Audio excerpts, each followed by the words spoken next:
Hello everyone, welcome to Evita Cooks and Preps, and I'm coming to you with the most requested recipe, and that is the recipe for corn fritters or Sorullitos de Maíz.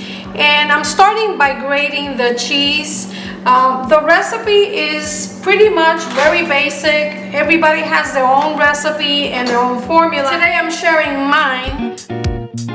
Now this recipe dates back before the colonization of the island by the Spaniards. Due to the fact that corn was very abundant, it was the base of many of the recipes along with the yuca. This recipe has evolved significantly, especially after the introduction of the sugarcane and flour to the island back in the day. For you moms a little bored of making the same things for breakfast or back to school, these sorullitos make the perfect breakfast for your children. You can make a lot of them and keep them in the freezer because they do stay fresh for a very long time. And then in the morning, all you have to do is either put them in the fryer or the oven and you're ready to go. So keep that in mind because they do make an excellent breakfast choice or a quick breakfast alternative for your kiddos.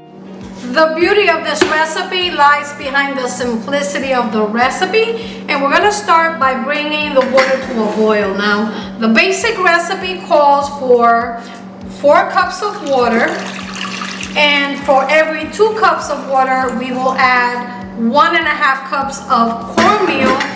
And the type of cornmeal you use is definitely very important because it's going to determine the consistency of the dough that we'll be making. Now, my preferred consistency is the extra fine, but that's not to say that you won't find other recipes calling for any type of cornmeal. Now, the finer the cornmeal, the quicker it will cook, and that's going to give you a smoother consistency dough to make the sorullitos. Once the water comes to a boil, I will be incorporating the cornmeal to it, but before we do that, I'm going to be adding some salt. As usual, my preferred salt is Redmond real salt, and you can find the link for the Redmond real salt for a 15% discount right up here. In addition to the salt, I like to add sugar, and I'm adding 1/2 cup of sugar. Now this could be to taste. My boys like their sorullitos a little bit on the sweet side,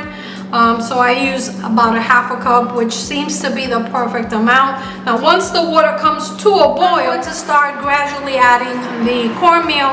I'm going to add it gradually for 2 reasons. 1, to prevent lumps from forming, and 2, because it actually makes it a lot easier to mix. As the water is about to come to a boil, as an optional ingredient for added texture, flavor, and richness, I like to add some unsalted butter. I would venture to say that every ingredient I'm using for this recipe you probably have at home.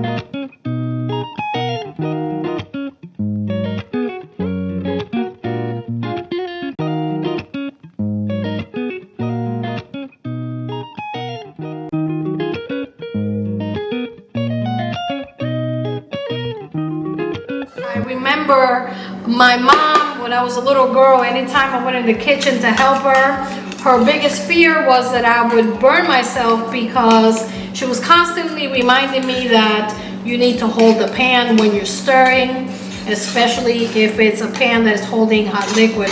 So it was kind of like her nightmare. Of the few times that she allowed people in the kitchen, that was one of the things that she was the most nervous about.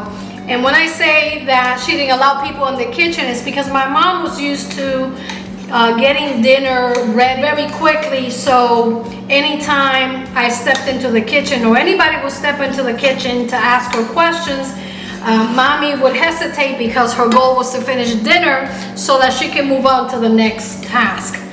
But in any event, watching from the sidelines, I learned a lot from her, also from my aunts and uncle, and I was blessed to have a grandmother and a grandfather that cooked. The majority of my mother's family members are cooks, so I was blessed to be raised around them. This is already nicely mixed. I'm just going to work the last bit of the cornmeal into the dough. before I turn the heat back on. We have to cook this slightly, and that's important because that's going to impact the texture of the sorullitos. And we have to cook this for a few minutes. I'd say between 5 to 7 minutes maybe. And the cheese, you can add it all at once if you want, but I've been making sorullitos so many years now, especially when you make big quantities of this, that trust me, you want to add it gradually. That way it will be evenly distributed throughout the dough.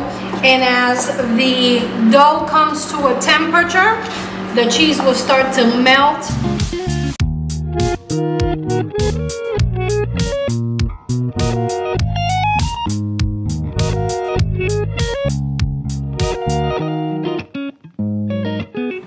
You see, the dough keeps its shape, and that is exactly what you're looking for.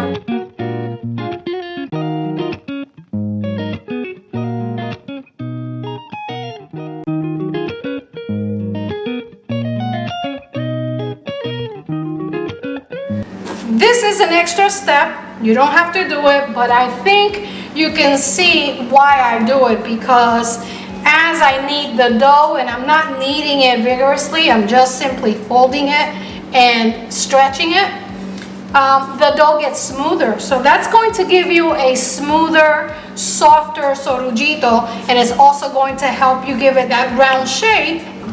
And this is thanks to the cheese and of course the butter that I added. But look at that. Right now, if I was to pick a piece and roll it into a ball, I can get a sorullito formed very quickly. Look at that. See?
I made 12 large sorullitos and 15 of the cocktail size. Remember, that's going to depend on whether or not you're willing to weigh each individual piece to be consistent, and also on the type of cornmeal that you use.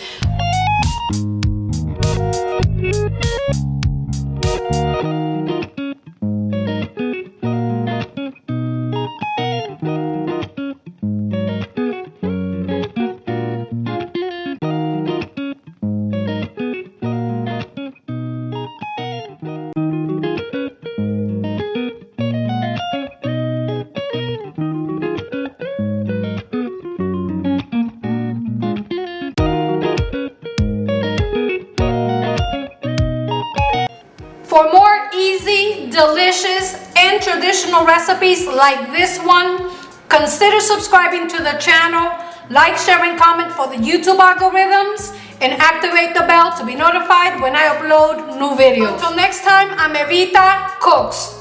Bon appetit! You really have to try it.